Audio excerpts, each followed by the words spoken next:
সাগরে তেল গ্যাস অনুসন্ধানে বিদেশিদের আগ্রহ, সেপ্টেম্বরেই চূড়ান্ত হবে দরপত্র।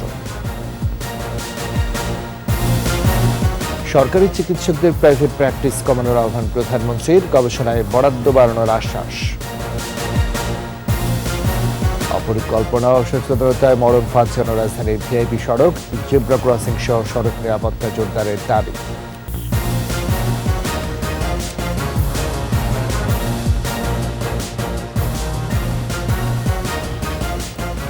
ছিলেন ফার্স্ট সিকিউরিটি ইসলামী ব্যাংক পিএলসি সংবাদ শিরোনাম। আমন্ত্রণ জানাচ্ছি সকাল 9টার 21 সংবাদের, সাথে আছে আমি রাজীব জামান। আর দর্শক, 21 টেলিভিশনের সংবাদ একটির সাথে সরাসরি দেখতে পাবেন আমাদের ফেসবুক পেজ www.facebook.com/2124 অনলাইনে। এছাড়াও সংবাদে আরও থাকছে, রূপনগর গণহত্যার স্মৃতি বাঁচাতে সরকারি বেসরকারি কর্মযোগ্য, জাতিগত নিধনের আন্তর্জাতিক স্বীকৃতি চান মুক্তিযোদ্ধারা।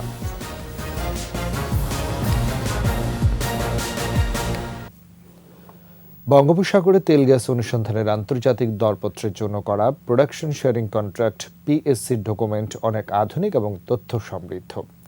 তাই সাগরের 24টি ব্লকে তেল গ্যাস অনুসন্ধানে ইতিমধ্যে বেশ কিছু বিদেশি কোম্পানি আগ্রহ দেখিয়েছে। চলতি বছরের সেপ্টেম্বরের মধ্যেই দরপত্রের কাজ শেষ হবে বলে আশা করছে বিদ্যুৎ ও জ্বালানি মন্ত্রণালয়। তহিদুর রহমানের রিপোর্ট। বঙ্গোপসাগরে তেল গ্যাস আহরণে বাংলাদেশ অফশোর মডেল পিএসসি 2023 প্রণয়ন করেছে সরকার। নতুন প্রোডাকশন শেয়ারিং কন্ট্রাক্ট বা পিএসসিতে আন্তর্জাতিক তেল কোম্পানির জন্য বাংলাদেশের সমুদ্র এলাকায় অনুসন্ধানে বেশ কিছু সুযোগ সুবিধা রাখা হয়েছে। এর ফলে বিনিয়োগকারীরা দ্রুত সময়ে অর্থ ফেরত পাবেন। এতে সরকারও লাভবান হবে বলে জানালেন প্রধানমন্ত্রীর বিদ্যুৎ ও জ্বালানি উপদেষ্টা।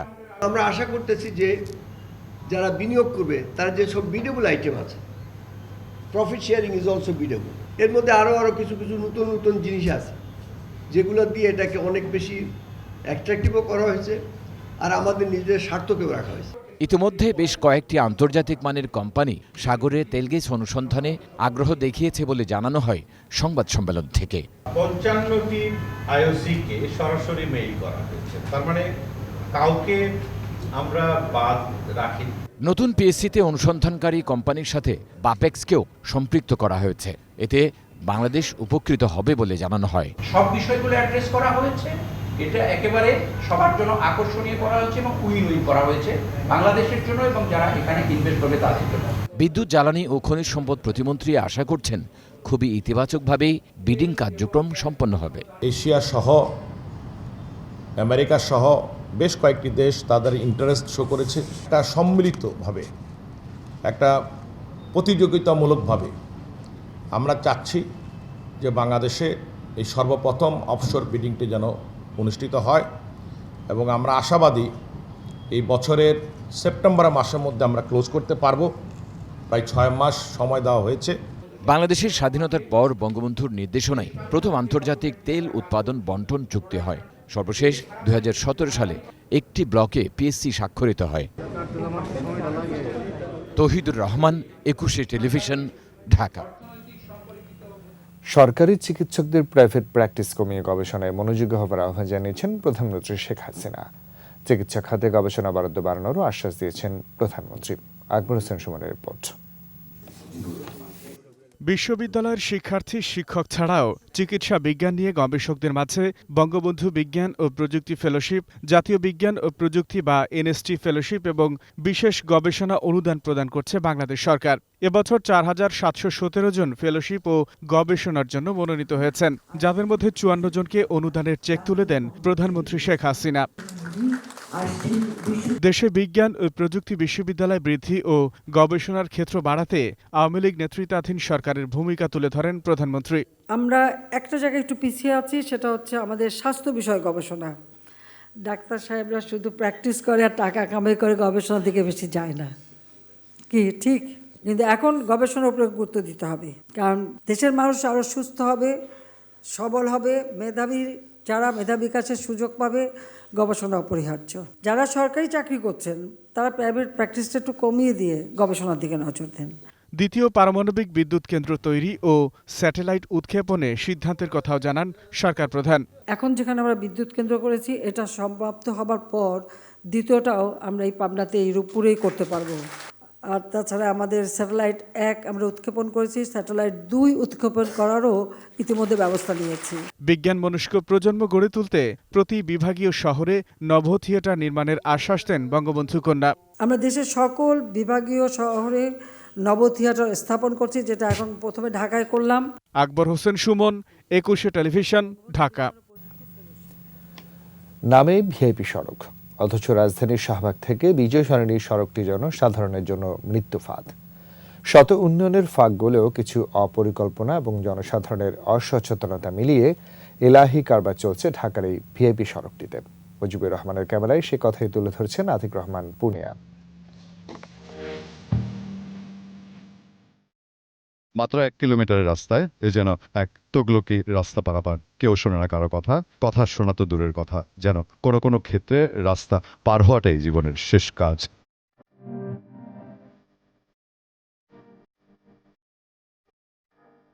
কি বৃদ্ধ বৃদ্ধা কিংবা জোয়ান, কি নারী বা পুরুষ, 2 মিনিট হাঁটার ধৈর্য কারো নেই। কাছাকাছি জেব্রা ক্রসিং বা ওভারব্রিজ ব্যবহার করবেন না কেউ। আইন ভেঙে রাস্তা পার হয়ে যেন বিশ্বজয় করবেন তারা। সত্য কথা কি, এটা ঠিক না, এটা করা উচিত না, প্রপার ব্যবস্থাটা নাই। এখন আমি দেখছি এখানে পার হইতে গেলে সহজ না ব্যাপারটা, অনেক দূর যেতে হয়, অনেক কষ্ট হলো।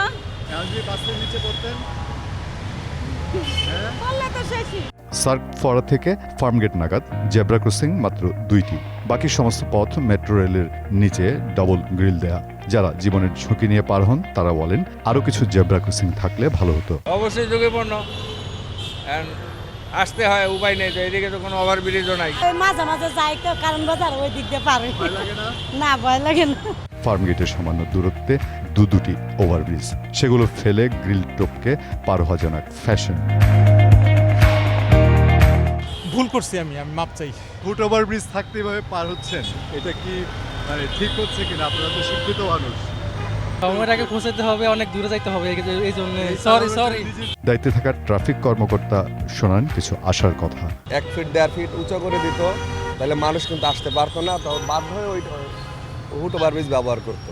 ওখানে তো একটা ফুট ওভারব্রিজ করবে, যেটা আমরা যতদূর জানি। আর সার্ক ফোয়ারা মোড় মানুষ পারাপারের আরেক অরাজকতার দৃষ্টান্ত। ট্রাফিক সেখানে অনেক অসহায়, কেউ ট্রাফিক সিগন্যাল মানতে চান না। দ্রুতগামী যানবাহনের ফাঁক গলে পথচারী বা রিক্সা চলে যায়, সেখানেও চারদিকের সিগন্যালে নেই কোনো সমন্বয়। আতিক রহমান পূর্ণিয়া, 21 টেলিভিশন, ঢাকা। এবার বিশেষ আয়োজন উত্তাল মার্চ।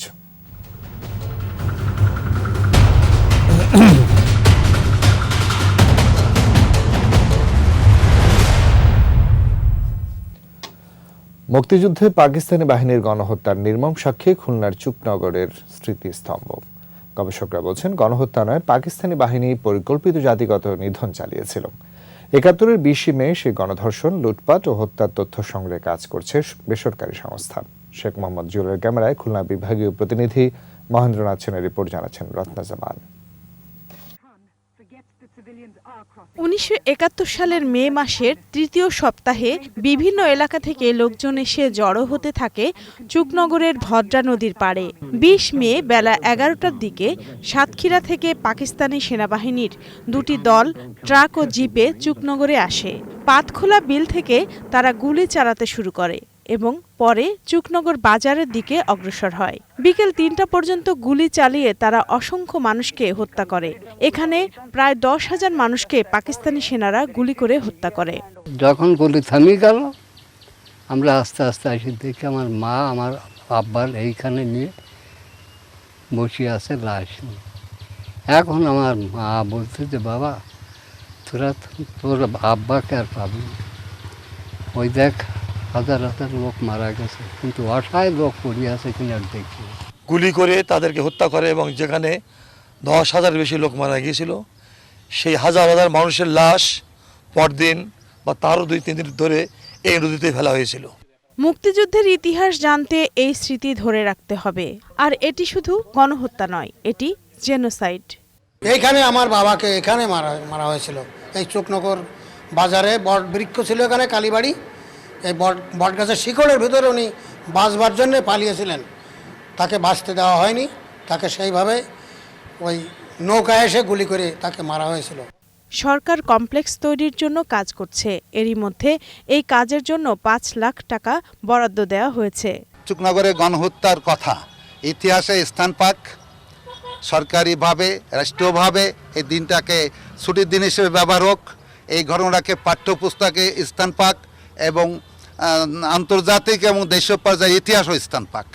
চুকনগরের জাতিগত নিধনের আন্তর্জাতিক স্বীকৃতির দাবি জানিয়েছেন মুক্তিযোদ্ধারা। রত্না সামান, ২১শে টেলিভিশন। বিআরটিএতে যানবাহনের ফিটনেস পরীক্ষায় এখনো দুর্ভোগ, কমেনি দালাল ও প্রভাবশালীদের দৌরাত্ম। ৯৭ কোটি টাকা খরচ করে মিরপুরে ভিআইসি সেন্টার স্থাপিত হলেও সিরিয়াল পেতেই ব্যাপক ভোগান্তিতে পড়তে হয় সবাইকে। বিআরটিএ গাড়ি ফিটনেস নিয়ে বিস্তারিত জানাচ্ছেন সাইদুল ইসলাম। সড়ক দুর্ঘটনার কারণগুলোর অন্যতম যানবাহনে ফিটনেস না থাকা আর দক্ষ চালকের অভাব। এখনও দক্ষ চালক তৈরি ও সঠিকভাবে যানবাহনের ফিটনেস দিতে সক্ষমতা অর্জন করতে পারেনি বিআরটিএ। ঢাকার মিরপুরে একটি ফিটনেস টেস্টিং সিস্টেম থাকলেও পর্যাপ্ত জায়গা নেই। সিরিয়াল পেতে একদিন আগে বা আগের রাতে এভাবে সড়কে দাঁড় করিয়ে রাখতে হয় যানবাহন। দালাল ছাড়া ভিতরে প্রবেশ অনেকটা অসম্ভব। দালাল ও প্রভাবশালী চক্রের বলয়ে পুরো সড়ক জুড়ে তাদের টাকা না দিলে মিলে না সিরিয়াল। আমরা যে ১৫টায় আইছি, কেন কাগজ পাচ্ছি না, কেন সামনে যেতে পারতেছি না, হট কইরা আপনার সামনে ঢুকাই দেয় ২০০০ টাকার বিনিময়ে, ১৫০০ টাকার বিনিময়ে আপনারা কাগজ করে চলে যেতেছেন। এটা হয় না ভাই। গাড়ি খাড়া করে আউটে গাড়ি ঢুকাই দালালেরা, দেন সিরিয়াল ৩ নাম্বার সিরিয়াল করে এই যে গাড়ি ঢুকা ওরা সামনে খাড়া। কিন্তু আমার ২টা থেকে ৪টা পর্যন্ত আমার স্লট, তো এখন বাকি গাড়িগুলা কি হবে? তো স্লট ছাড়া গাড়িগুলা কিভাবে আসে বলেন? এই ব্রিজের গোড়া থেকে এখানে আইতে ১২টা থেকে এই পর্যন্ত এখানে পুষছি, এখান দিয়ে সম্পূর্ণ গাড়িগুলো ঢুকে, সার্জেন্টরা দেখে কিছু বলে না। সকালবেলা আসছি কিন্তু ভাত না খাইয়ে এখন পর্যন্ত বসে রয়েছি, কাজ করাইতে পারিনি, সবাই লাইন পেয়েছি। ২১-এর ক্যামেরা দেখার পর দালালরা সব আড়াল হওয়ার চেষ্টা করেন। তবে যানবাহনের ফিটনেস পরীক্ষার অত্যাধুনিক ডিভাইস সেন্টার ভালোভাবেই চলছে। পুরো অটোমেটেড পদ্ধতিতে যানবাহন পরীক্ষার পর দ্রুত সনদ দেওয়া হয়। তবে সারা দেশের জন্য মাত্র একটি সেন্টার যথেষ্ট নয়। গাড়ির ফিটনেস পরীক্ষার জন্য দেশের বিভাগীয় ও জেলা পর্যায়ে ভিআইসি সেন্টার স্থাপন জরুরি বলে মনে করছে বিআরটিএ। পর্যায়ক্রমে সারা দেশেই আমরা এই কার্যক্রম চালু করব এবং অনেক জেলাতে আমাদের ভূমি অধিগ্রহণ করা হয়েছে এবং অনেক জেলাতে ভূমি অধিগ্রহণের পর্যায়ে আছে। কাজেই এগুলো আস্তে আস্তে সব জায়গায় আমরা ভিআইসি স্থাপন করব। বিশেষজ্ঞরা বলছেন অটোমেটেড পদ্ধতি ছাড়া ফিটনেস পরীক্ষা হলে সেটি বাস্তবসম্মত নয়, সে কারণে দুর্ঘটনা বাড়ছে। সরকারকে যান মাল রক্ষায় এবং নিজের ম্যানিফেস্টোতে স্মার্ট উন্নয়নের যদি তারা বাস্তবায়ন করতে চায়, এগুলিকে রিফর্ম করা ছাড়া পদ্ধতিগত আন্তর্জাতিক মানের চালক তৈরি করা এবং আন্তর্জাতিকভাবে যেইভাবে ফিটনেস দেওয়া হয় সেটা যদি আমি করতে না পারি, এটা ফাঁকা বুলি হয়ে যাবে। যানবাহন পরীক্ষা নিরীক্ষার ক্ষেত্রে কর্মকর্তাদের আরও দায়িত্বশীল হওয়ার পরামর্শ সংশ্লিষ্টদের। সাইদুল ইসলাম, ২১শে টেলিভিশন, ঢাকা। অবকাঠামো নির্মাণের ২ বছরেও চালু হয়নি সিরাজগঞ্জ শেখ হাসিনা ট্রমা হাসপাতাল, পড়ে আছে অযত্ন অবহেলায়। প্রয়োজনীয় যন্ত্র স্থাপন সহ নিয়োগ দেওয়া হয়নি জনবল। চিকিৎসা সেবা বঞ্চিত, দুর্ঘটনায় আহতরা, বাড়ছে দুর্ঘটনায় মৃত্যু। সিরাজগঞ্জ প্রতিনিধি স্বপন মির্জার প্রতিবেদন, জানাচ্ছেন খুরশিদ আলম মুকুল। বঙ্গবন্ধু সেতুর পশ্চিম সংযোগ মহাসড়ক দুর্ঘটনাপ্রবণ হওয়ায় আহতদের কম সময়ে দ্রুত সেবা দিতে সিরাজগঞ্জে মহাসড়কটির পাশেই নির্মিত হয়েছে শেখ হাসিনা ট্রমা হাসপাতাল। ২০১৮ সালে শুরু হয়ে ২ বছরে শেষ হয় অবকাঠামো নির্মাণ, তবে এখনও চালু হয়নি হাসপাতালটি। এতে সড়ক দুর্ঘটনায় হতাহতদের আগের মতোই ভোগান্তি নিয়ে ছুটতে হয় দূরের হাসপাতালে। চিকিৎসার অভাবে অনেকে মারা যাচ্ছেন রাস্তাতেই। মাননীয় প্রধানমন্ত্রীর নামে হাসপাতাল, এই হাসপাতালটা বন্ধ আছে আমাদের হাইওয়ে রোড কাছে।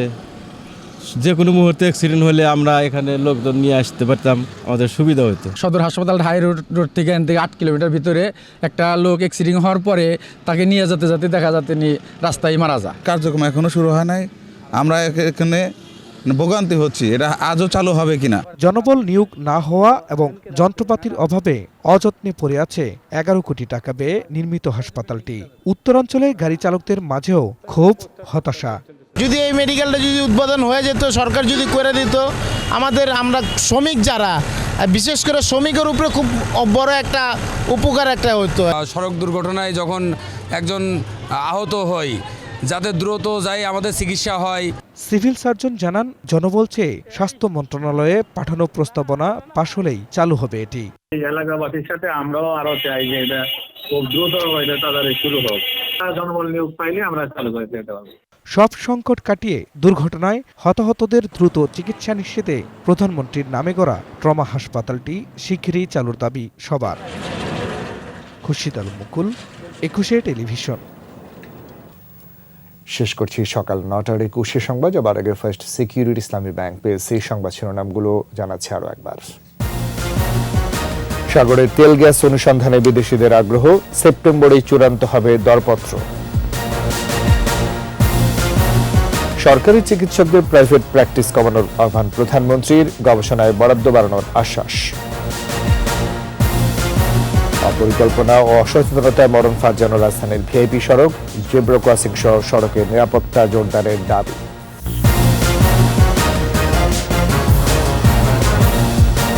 সবশেষ খবর জানতে ডায়াল করুন 202 নম্বর আর ভিজিট করুন 21.tv.com ওয়েবসাইট। এছাড়া ফেসবুকে ভিজিট করতে পারেন facebook.com/2124 অনলাইনে। এতক্ষণ সাথে থাকার জন্য ধন্যবাদ। পরবর্তী সংবাদ বেলা 12টায় দেখার আমন্ত্রণ রইল। 21-এর সাথে থাকুন।